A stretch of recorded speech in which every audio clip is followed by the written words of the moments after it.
ce sur quoi avoir de la gratitude. Ah, ben a priori, vous avez une nouvelle. Il y a quelque chose, soit une nouvelle, soit un fax, soit un message. Il y a quelque chose, peut-être même un proche qui est réapparu du passé. Il y a quelque chose qui est venu ou quelque chose que vous avez souhaité qui est venu et qui est venu rapidement. Ça peut être aussi des choses qui se sont réalisées. Peut-être que vous avez fait un vision board l'année dernière, l'année passée. Et il y a des choses qui se sont réalisées.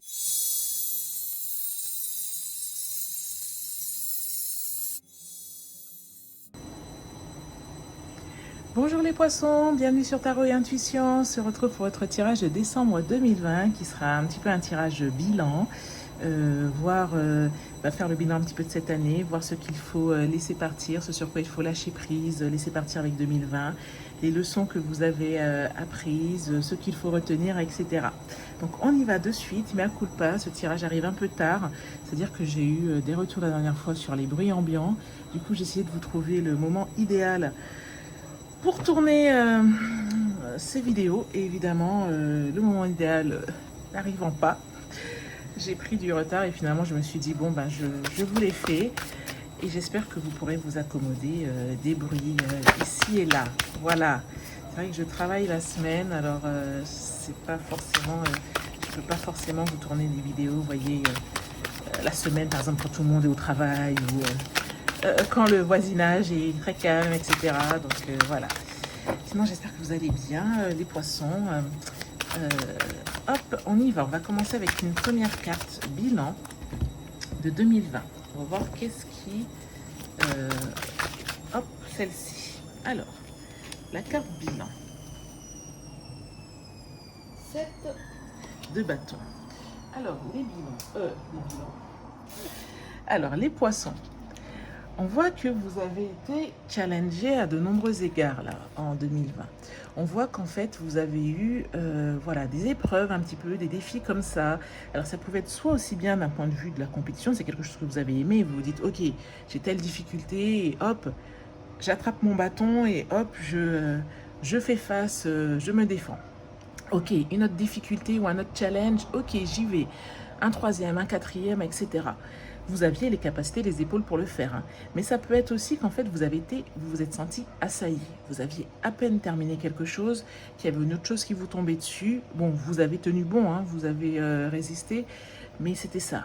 Challenge ou difficulté ou défi les uns après les autres. Au niveau de la blessure, alors pour ça, on va utiliser la blessure qu'il faut laisser partir avec 2020. Pour ça, on va utiliser l'oracle des 5 blessures de Lise Bourbeau. Et j'aime bien cet oracle parce que, en même temps qu'il vous parle de la blessure, plutôt que de vous laisser là en disant ok, vous avez telle blessure à guérir, et ben, il vous donne un petit exercice pour apprendre à vous en défaire. Donc, alors, on y va. Une blessure. Celle-ci. Alors, a priori, vous avez vécu, en particulier, il y a une blessure d'humiliation que vous avez vécue et qu'il faut laisser partir avec 2020. Et l'exercice qu'on vous donne, c'est « Je décide d'autoriser quelqu'un à me materner aussitôt que ce dernier offre de m'aider, sans me juger ou avoir peur d'être jugé d'égoïste ou d'abuseur. Si je refuse spontanément leur aide, je me donne le droit de continuer à croire que c'est égoïste de laisser les autres s'occuper de moi, tout en sachant que cette croyance est alimentée par l'ego. » Alors, peut-être que vous avez vécu une blessure d'humiliation où vous avez justement compté sur quelqu'un et on vous a fait, comment dire, on vous a fait ressentir de la honte parce que vous avez été dépendant de cette personne ou que vous avez attendu sur cette personne ou que vous avez compté sur cette personne. Et du coup, maintenant, vous ne souhaitez pas que les personnes vous maternent. Vous ne souhaitez pas les autoriser à vous materner parce que ça ravive cette blessure en vous. Et ben, justement, il faut travailler dessus jusqu'à ce que vous acceptiez qu'on vous materne et que ça n'éveille plus cette blessure en vous. On y va à présent pour le tirage de tarot en cette carte, le tirage bilan pour l'année. Hop.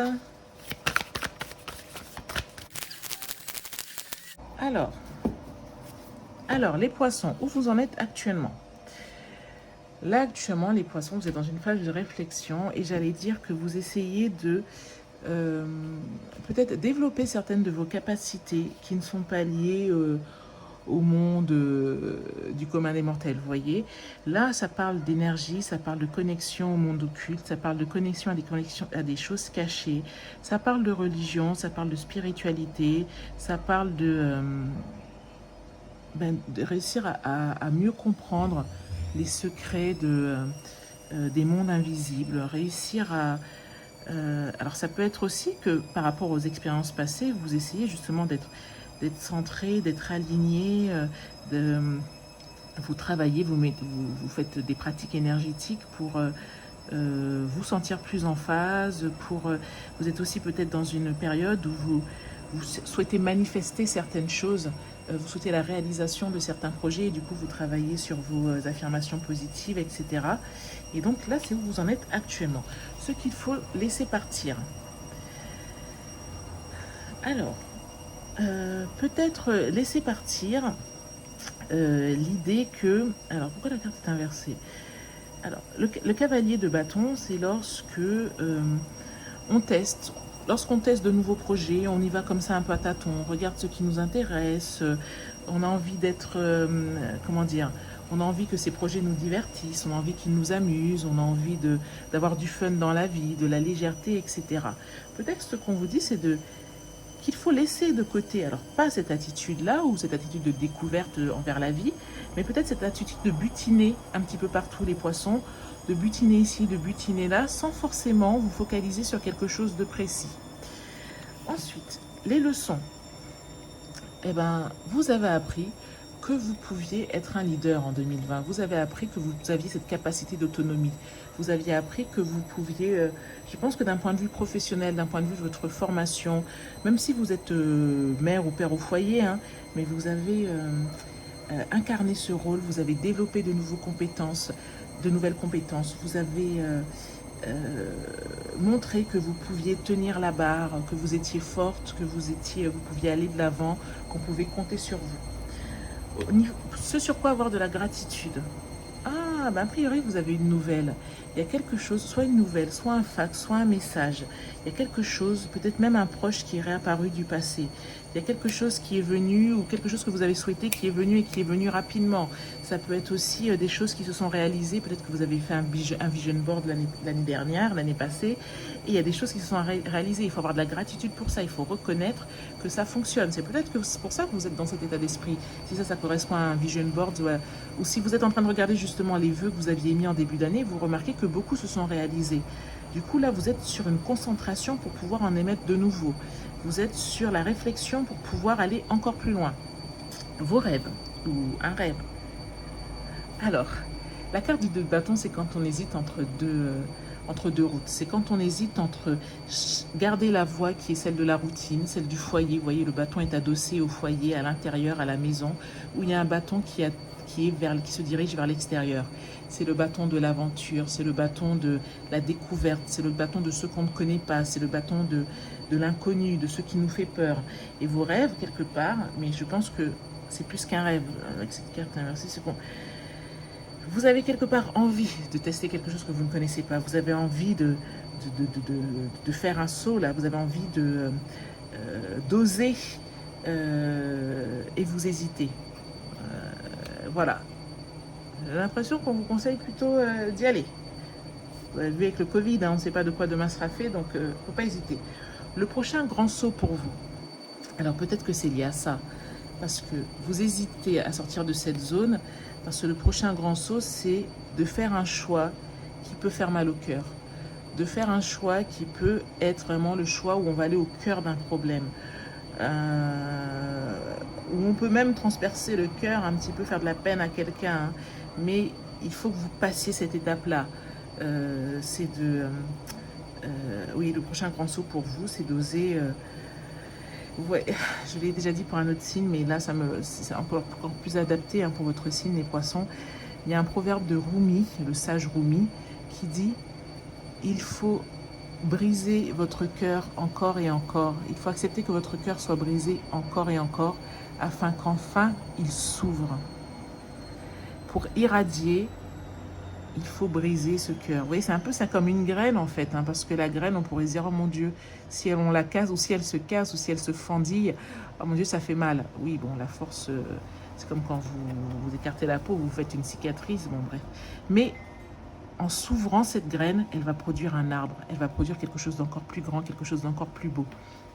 Ensuite, la prochaine étape pour arriver à ce grand saut, eh ben oui, c'est terminer le cycle que vous aviez commencé. C'est faire la carte majeure, hein, le monde, c'est finir la boucle, c'est finir ce cycle, finir cette fin d'année, comment dire, boucler un peu vos dossiers, tous vos encours, afin de pouvoir repartir vers quelque chose de nouveau, quelque chose qui vous attend et quelque chose qui sera passionnant, à n'en pas douter. Ok, à présent, on va tirer une carte, les poissons, une carte 4 accords Toltec, pour voir quelle carte va vous accompagner d'ici à la fin de l'année. Alors celle-ci, que vous dit-on? Quoi qu'il arrive, n'en fais pas une affaire personnelle. Voyez les autres tels qu'ils sont. Quand on voit autrui tel qu'il est et que l'on n'entend rien et que l'on ne prend rien personnellement, on ne peut jamais se sentir blessé par ce qu'il dit ou fait, même si les autres vous mentent. Qu'importe, ils le font par peur que vous ne découvriez qu'ils ne sont pas parfaits. Et bien voilà, une carte, voilà la conclusion de ce tirage décembre 2020, bilan 2020. Si la vidéo vous a plu les balances, je vous invite à la liker, à la partager, à la commenter, voilà, à me dire ce qui a résonné en vous ou pas. En tout cas, merci beaucoup d'être présent. Merci à toutes les personnes qui sont abonnées, à toutes les personnes qui sont fidèles, à toutes les personnes qui ont suivi Tarot et Intuition en 2020.